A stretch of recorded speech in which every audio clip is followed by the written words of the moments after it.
Hey, everybody, welcome back to the show. Today, I'm here with my buddy, Chad Weeden. He has built a virtual investing business after leaving a couple jobs that he didn't like, and has really built it in a way to where he's designed the life he wants to live with his things he loves to do and around his family, and has a business that supports all that. That's what we're going to talk about today.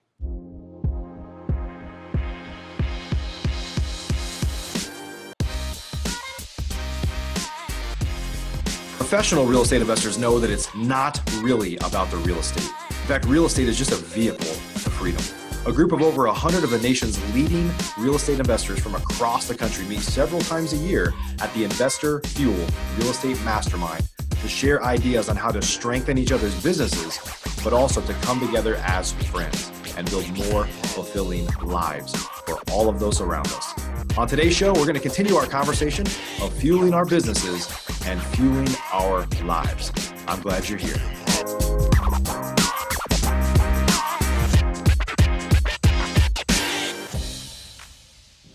Hey, Chad, welcome to the show, buddy. How you doing, bro? Good. How are you? I'm here, man. So, you're a lifestyle guy. We've gotten to be friends over the last several months, and I know you do. There's a bunch of stuff that you're able to do in your life now that you weren't before. I was a former corporate guy too, so kind of, basically, there's a lot of people that get in this situation where even if they make good money, your life and your family, time with your family comes second, right? You've got a job to do, and I think you got burned out on that, right? So you found another way. I know that's a short summary, but yeah, that's a short time. I've had some learning curves, but yeah, that's ultimately how I ended up where and what I'm doing today. Yeah. And that's a common thing. Honestly, it's rare to meet real estate investors that have always been a real estate investor, have never done anything else. I mean, I have some friends that are that way, but that's rare. Usually somebody works somewhere else, or they're in another business of some sort, and they just, get tired of where they're at, and they say that, hey, there's got to be a better way. So tell us a little bit about your kind of background and how you got into real estate in the first place. Going way back into my background, I got out of the military and I was working for the sheriff's office, and I would do extra duty in a neighborhood called Wildwood in Columbia, South Carolina. Huge houses, and they're paying me like $15 an hour to go ride around and patrol their neighborhood. And I always thought, man, there's got to be something bigger. And although law enforcement has always been like probably my number one passion, I just couldn't foresee myself trying to raise a family in the South on a salary that I was at. So I stumbled into the car business of all things, and I was successful there with sales, and I ran into great mentors, and I ended up in a finance office in the car business. And if anybody knows anything about the car business, man, I was chained to that office, retail hours, working Saturdays, and it was great. I would never change anything. Actually, people I met, people that mentored me have made a huge impact on my life. But there was just a point where I just couldn't do it anymore. And I left the car business. We had opened some CrossFit gyms, ended up with 4 active locations and a 5th that never really got started. And I was really just trying to figure out how to work the least amount possible and make the most money. And I thought that adding locations and employees and people was the answer to that, because one location just wasn't going to get me to where I wanted to be financial with our financial goals. And after 5 years, my wife and I looked at each other and were like, do you see ourselves doing this for another 5 years? And the answer was absolutely no. Yeah. And then I stumbled back. I ended up back in my old office, my old position, my old COO, who I love to death. He brought me back. And, it was great. It was great for a couple of years, but it was like a bad relationship. It's like you go through the honeymoon phase, and then you broke up in the first time for a reason, right? Exactly. And that's kind of how I ended up real estate investing to start with. And I did that while I started real estate investing and started wholesaling particularly while I was actually full-time employed. And I just quickly learned that, man, I was having months where I was working like a couple hours than making what I was making sitting in the office. Yeah. So that's kind of what spurred all of that. Yeah. Yeah, it's a great background. My background is, different retail roles, but I think when you have like a customer service experience, you have a financial experience and sales experience, like all those experiences, some have one of those, but if you have some combination of those things, like they really go well with, because, we talk to a lot of customers. So being able to talk to customers, especially a consultative, like high ticket type role, and just to be able to structure deals and stuff like that is a little bit of an art. So if you've done some of that before, I think it helps, right? And so it's kind of a natural fit on some level. I mean, real estate's not rocket science, but no, this was a complete natural fit to what I was sitting and doing. I mean, you're talking about LTVs and DTI, debt to income, like all of those things all play a part into even flipping houses. You're looking at LTV, or not LTVs, but you're looking at percentages on what a property's worth. So right. it all coincides, and you still have that. I'm a closer. Like, I'm a sales guy. I'm a closer, and I love the. I guess you could say the kill, or however you want to coin that. I love that. So you're still able to get that in this business, which has been key. Yeah. Yeah. And so you got to a point to where, like you said, you're trying to find out a way to work less and make more, right? And so I think we're all looking for that. Some people find it, some don't. The truth is, there's a lot of people that get into real estate, as you know, and they work harder than ever, right? They're free, they're their own boss, but they're still just working really hard. And at the end of the day, there's nothing wrong with doing that if that's what you got to do for a while, but that's not the goal. Right. So I think you already had that in your mind because you had moved around a little bit. So you decided to kind of shape a business around the lifestyle you wanted to live, right? And it was all literally just backing in to numbers. Like, the best year I ever had in the car business was $256,000. So I took that number and said, okay, well, if I want to make $250,000 in a year, if I can just average $25,000 on 10 flips, then I'm there. That's less than one flip a month is right. kind of how I started this whole journey. Yeah. And that really got spurred by reading Rich Dad, Poor Dad, which I probably should have read in my first business. But the second go around, we have my 12-year-old son reading it right now.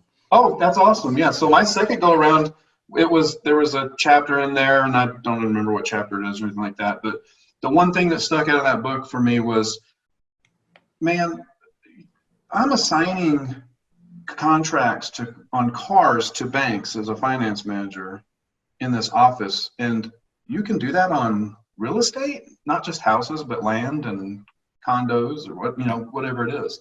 So that's really what got me started. Yeah.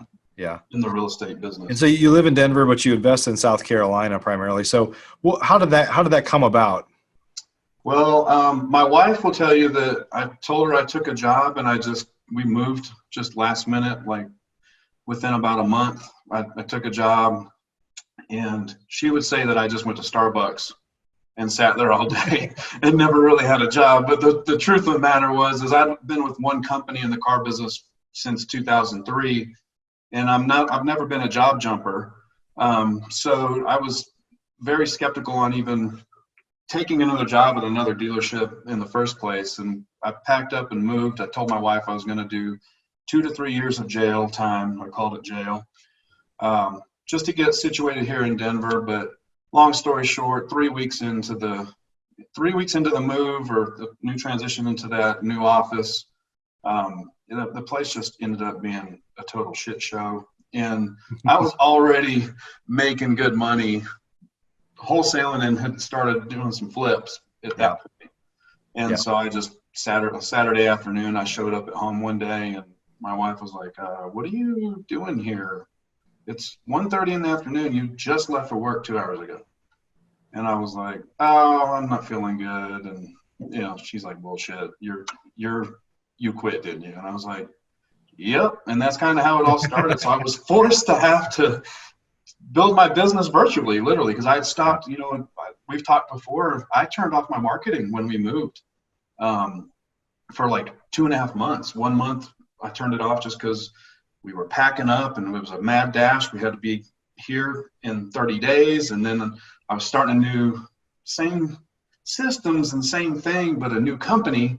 So I was like, I don't want to be distracted from that. Let me get my feet wet and get going here and get traction. And boom, I just packed my office up one day and rolled out. Yep. So you just kept investing in South Carolina because you'd already been doing it for a while. It was kind of comfortable. And then the truth is it sounds like, you just had to figure out, how do I do this virtually? Like sometimes people are investing in their market and they see the grass is greener. So let me, even though I'm in Dallas, I want to start investing in Omaha because the grass is greener out there. It seems like it's easier, less competition, whatever. But you just did it because that's what you're comfortable with, right? Well, I mean, it was like I just walked out on a paycheck, and I'm just like we are now. We don't eat unless we kill. So I was just like, all right, I'm gonna turn this marketing back on. I had everything already pretty much automated and had that going, and I had big plans to get going in Denver. But at the end of the day, I just had to sit back and say, you know what, I literally can spend maybe 2 hours a day in my office, maybe. And I can literally do this over the phone by talking to people. I don't have a problem closing people on the phone and doing all of those things. So I've been actually doing virtual before this virtual was kind of cool per se. I mean, I've been doing it now for 2 years virtually. Yeah. So And one of the good things about the virtual side is, there's a lot of real estate investors that operate in their market that inevitably say, well, I'll just run over to that house, or let me just run over there. You just kind of just because you're close, you're like, well, let me just do it. Right. But you didn't have that luxury, which kind of fit into the lifestyle you wanted anyway. You're like, I don't want to spend time doing that. I want somebody else to handle it, or I want to have systems and processes that happens without me having to think about it. Right. Right. Yeah. I mean, before people now are talking about, oh, use FaceTime and, all this stuff. I was FaceTiming clients and potential sellers on Hangouts or FaceTime or, right. Whatever that took. So my process is not completely 100% virtual. At the time, I didn't have an act manager. I was actually handling all that. I would get all the contract, all the paperwork handled. I'd close them on the price of the house and all that. And before, if it was a property I was going to buy and flip, I'd fly back to South Carolina twice a month for a couple days. Yeah. But I've put a system in place for that. We keep a car in Charlotte. I fly in, I grab my car from the storage unit, I hit the road, I go do my business for a couple days, and then I'm back in Denver. It's a direct flight, 3 hours. So I mean, I've built around that. So I wouldn't say I'm 100% virtual. I don't think I really want to be that, but it works for me. Yeah, but the best part is you're not the retail hours are tough. I used to be in retail, so I get evenings and weekends, and all the times that you would prefer to be at home are the times that you're actually working, right? Yes. And inevitably, you've been able to build a business. I know you said you told me this number before, but how many deals you closed from the ski slopes last year? I mean, you're able to just basically wrap a business. Most people have a business, and a lot of real estate investors are this way too. They have a business that fills up most of their life, and they fill in the cracks with family and personal stuff, which is not what any of us aspire to do. It just ends up happening sometimes. So you've kind of been able to do the opposite of that in a lot of ways, right? Yeah, I mean, I had a buddy fly in a couple times this past year to go skiing, and this is what you do. I mean, I'm like, dude, I may or may not talk to you much going up the mountain because I might be on the phone. I mean, I'm talking to my contractors, I'm talking to my manager, I'm taking, I still take all inbound phone calls from my pay-per-click. Yeah. Which is, it's not like it's getting 10 you've got some flexibility because you primarily focus on leads that are coming, pay-per-click primarily, right? Mm-hmm. Versus the phone's ringing right now, I've got to answer it or else I'll lose out. I know you have a lot of texting and auto-responding stuff that's set up right away to start that relationship going even without you calling, right? Correct. I mean, I've got, my lead generation avenues, I will take a live call, but I mean, let's be real about it. I'm not getting 10 live calls a day. It can be a couple a day. It could be none a day. I mean, it depends on the flow online really. And I've just kind of built systems around that. Yeah. Yeah. Yeah. Kind of being virtual forces you, or being in a far off land, it forces you to, put some systems and processes in place that sometimes people find a reason to not have to do it if they're in that market. They're just like, I'll just run over there or whatever. And you had to plan to not do that, right? Yeah, I've definitely had to make arrangements for that. And even when I didn't have an act manager, it was never a hard thing to pick up the phone and call a buddy or even a fellow investor like, hey, can you go take photos of this property for me, or can you walk this for me? And that was, I had quite a few friends that wanted to help out, and hey, call me if you need me. And I would take advantage of that when I needed to. But the reality is I really wasn't having to do that hardly at all. Yeah. In that case. Yeah.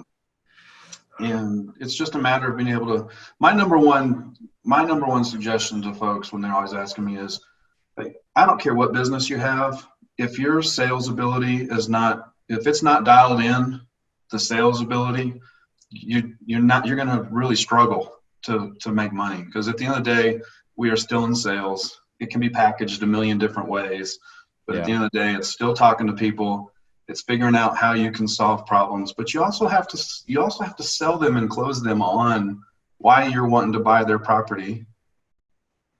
I'm not going to say cheap, but why you're wanting to buy the property way under value of what they think it potentially is. So there is sales ability that has to be forefront in order to make it happen. Yeah, no doubt. How much do you think it helped you that you had, that you already had some connections and stuff like that back in South Carolina? I mean, a lot of folks that go into a market virtually are not from there necessarily. They just pick it for one reason or another. But I mean, all that can be overcome. But what are your thoughts on that? So my thoughts on that is it is tough to go into a market where you really don't know the market like the back of your hand, because there are some deals where, I can stretch to, 80% if I had to. Because I know that market like the back of my hand, I can talk about it, know exactly where I need to be, and the most I think I would want to if I was going to be personally writing the check. So it does help, but at the same token, a lot of folks I think that are doing virtual on a mass scale, they're just playing the numbers game. Yeah. So it's like being in law enforcement and you're stopping cars on the interstate. You stop enough cars, you're going to get a huge drug lick, right? Or a wanted person or something like that. But most likely you're probably not going to do it if you stop 5 cars. You're not going to get 8,000 pounds of cocaine. So are you saying cops have quotas for? Yeah, that's a great analogy, but that really is truly how it works. It's the same thing as sending out offers. The more offers you send, obviously, the more contracts you're going to get. Yeah. But I haven't really built my business around that. I've really built my business around my time. That's something I've had to learn too. And I had to learn it from previous business and business failures. And ultimately, I think that's what I want. I got a little autistic man, and I've got Ava, I've got our kids, and my wife spent many years pretty much operating as a single mom while I was in the car business. So, that's just my focus really, is just to be home and be around. Yeah. It's not about the money. I've chased money. I think I told you earlier, the only thing that you could chase in the car business was money. That's it. You can't, there was nothing else to chase. There's no passion for that. Yeah. Yeah. So, I've had to learn that. I opened my first business thinking it was freedom. I literally just bought myself another retail job, a gym business. That's all the same hours I was working, but I thought I was free, and that was not the case. So, I've had some epic success and some epic failures, but at the end of the day, I've landed here, and ultimately it's time for me. Yeah. Yeah. That's great. Yeah.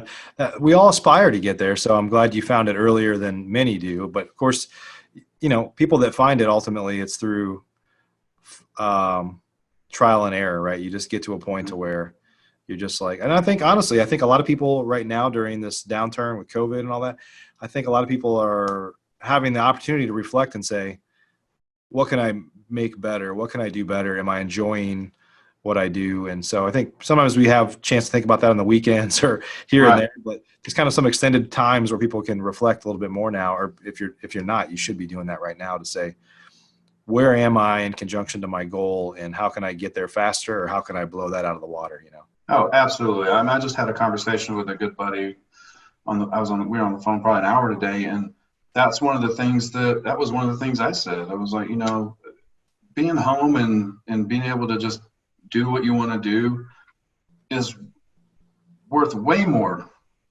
than a dollar. Yeah. At the end of the day. And it's not all sunshine and rainbows. I mean, Sure. he was laughing at me about my videos I do with my contract. This is not HDTV. Flipping houses is not HDTV type stuff. But at the same token, I was like, I would rather deal with that 30 times over than be chained to an office and can't leave, where you're supposed to be out of the office at 7 o'clock or 6:30 and you're there till 10, trying to get business done because you sat around all day long, and then next thing you know, you're doing business, 2 hours out of the 10-hour day you're there. Yeah. So that's just kind of my philosophy now. Yeah.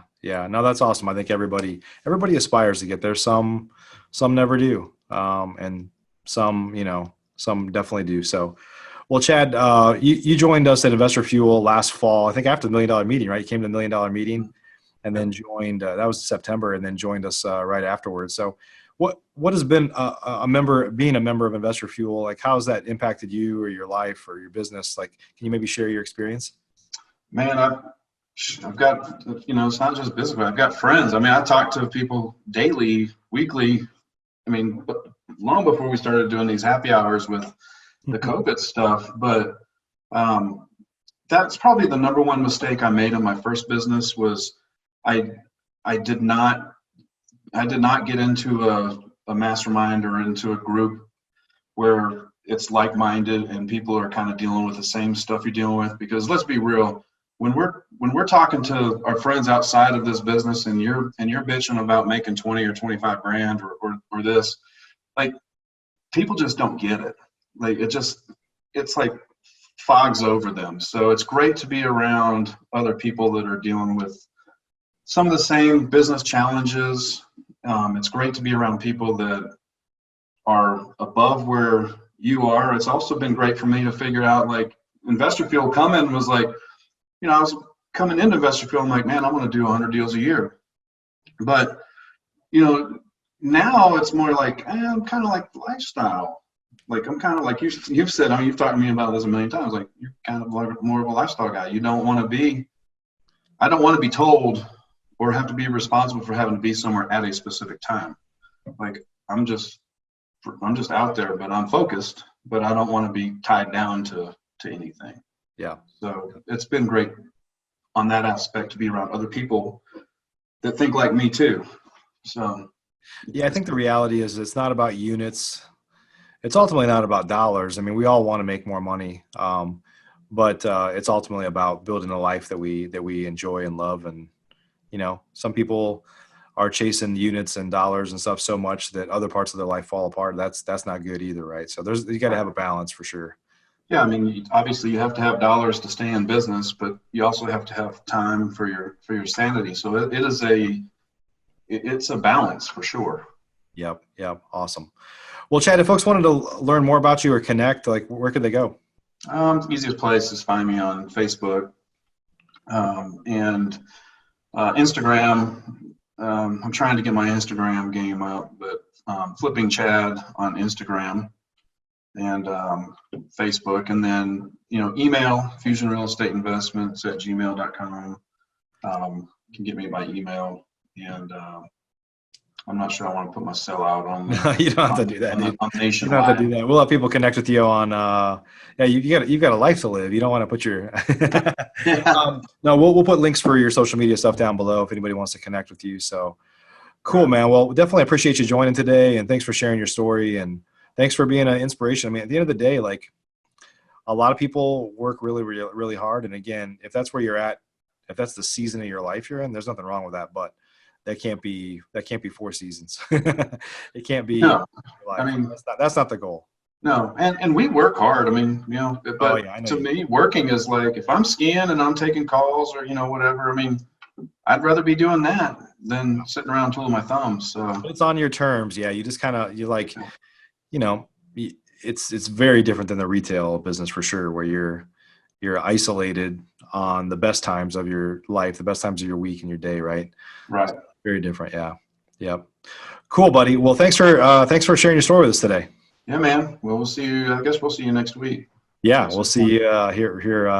We got our virtual Investor Fuel event coming up here. So That's right. everybody, hey, thanks for joining us today. If you got some value out of this, I'd love it if you subscribe. You can find all of our shows at investorfuel.com. Of course, wherever you're watching or viewing right now, you can find us on iTunes, Stitcher, Google Play, YouTube, everywhere else where you're watching or listening right now. So if you haven't yet, make sure you subscribe to us so you can get access to all of our shows. Appreciate you a bunch. See you next time. Are you an active real estate investor? If so, and you want to latch on to the power of surrounding yourself with over 100 of the nation's leading real estate investors, all committed to building stronger businesses and living richer, fuller lives, you should jump on a call with us to learn more about Investor Fuel. Simply visit InvestorFuel.com to get started.